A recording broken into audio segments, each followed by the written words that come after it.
Alright guys, welcome back to another Roblox tutorial, and today we are going to talk some more about advanced basics. I'm going to show you guys the idea of modeling, 3D modeling, as well as how to use the terrain editor inside of Roblox Studio. So let's go ahead and get started here. So in my last video I talked about the idea of what a model is. And a model, again, is a collection of parts and other objects. So if you had two parts together, you can control G them and they become a model. And you can see that over here in my Explorer here. I have this new object of a model. Now, when I talk about 3D modeling, I'm talking about something more specific. I'm talking about creating your own unique parts. In the game development space, this is known as 3D modeling. So that's kind of why I use that. I'm not talking about the model that I just showed you. However, that is kind of modeling in Roblox.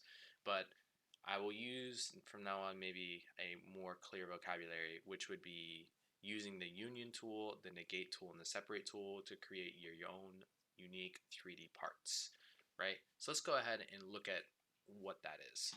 So right here, you have three tools.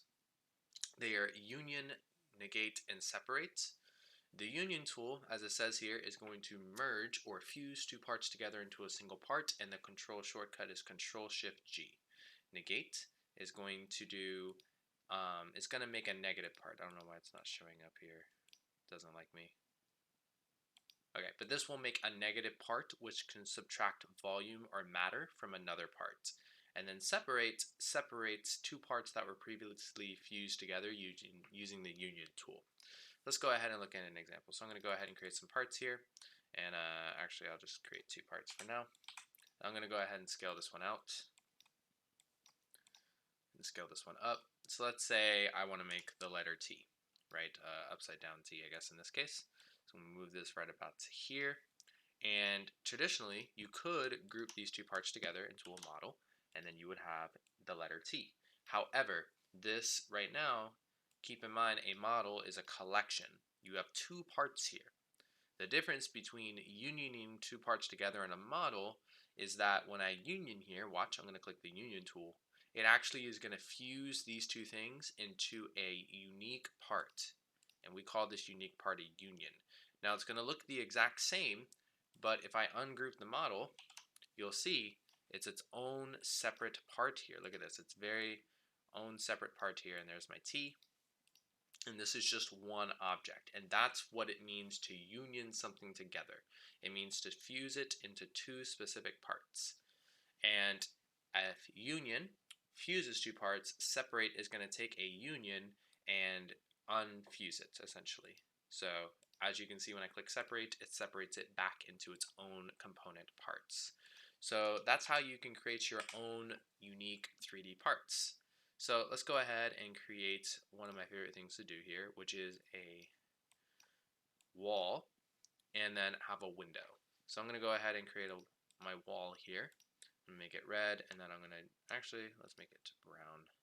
And let's go ahead and change the material color here, make this wood, make this like a wooden wall.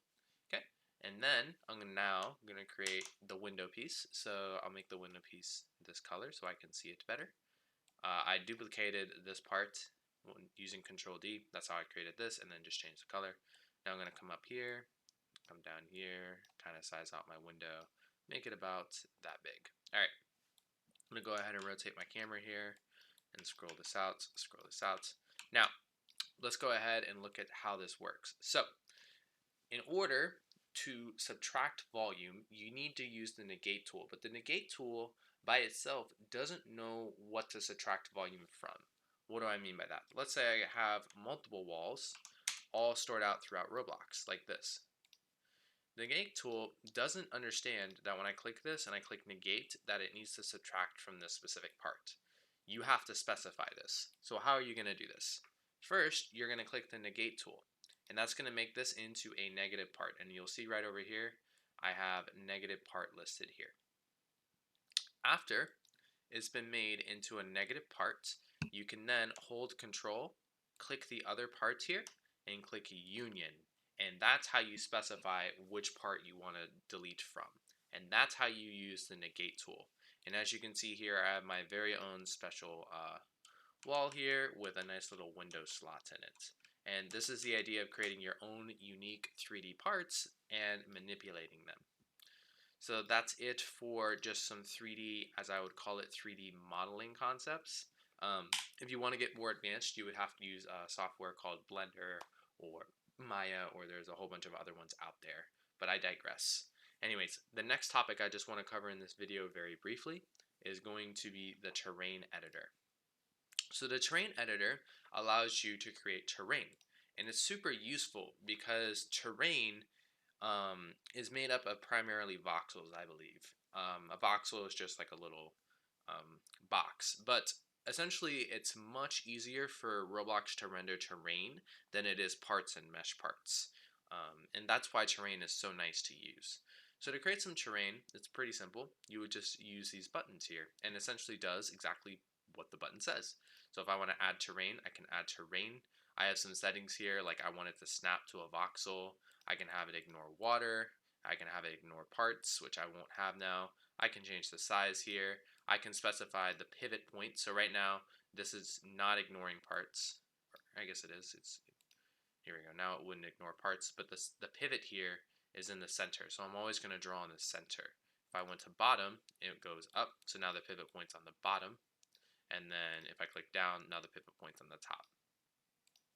So yep, and then you can change the size here. So let's go ahead and scroll out and make some grass. Now, keep in mind this grid is very important. Essentially, anytime you move your mouse, the terrain editor is going to draw based on where this grid is. So if I draw across here, it's going to draw a nice straight line because the grid is going that direction. However, if I go up, it's going to follow this grid path up. So you'll see here. It's going to go directly up this grid path. And because the grid is slightly slanted here, it's actually going to slant a little bit. And you'll be able to see this angle right about here. As you can see, it's slanted up because that's the path I was drawing. So that's what the terrain editor in this thing does. It's just trying to guess based on other terrain.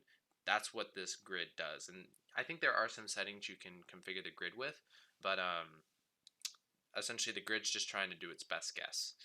And essentially you have all these tools over here, so you can replace, you can subtract, you can grow, you can do all of this stuff here. And I mean, I could be here forever if I went through each individual setting and what it does. My recommendation is just you guys have some fun and test this out. It's not too complicated to figure out. And then here are your material types. So your material types are going to be right here in this terrain editor window. One last little cool thing you can do with terrain is you can also click this generate button and scroll out, and essentially this is going to auto generate a region for you, which is really nice for creating your own open worlds if you want, or your own small little maps. So go ahead and just create this here. You can specify the biome here as well, so if you want water, caves, all this kind of stuff, you can specify the size, and then the position and the size here as well. You can also import your own custom terrain here and change the seed, which is the random number, or how it randomly generates here is based on the seed number. So, but yeah, there's the settings here. So let's go ahead and click generate, and you'll see it's going to go ahead and generate just some default terrain. And that's pretty useful because essentially, you don't have to spend a ton of time modeling here. You can just create like a boiler template and then use that to develop and design your map and world. So yeah, that's pretty much it for the terrain editor, and that's pretty much all I really wanted to cover in this video. So if you guys have any questions, comments, or concerns, please leave them in the comments, and I will see you all in the next one.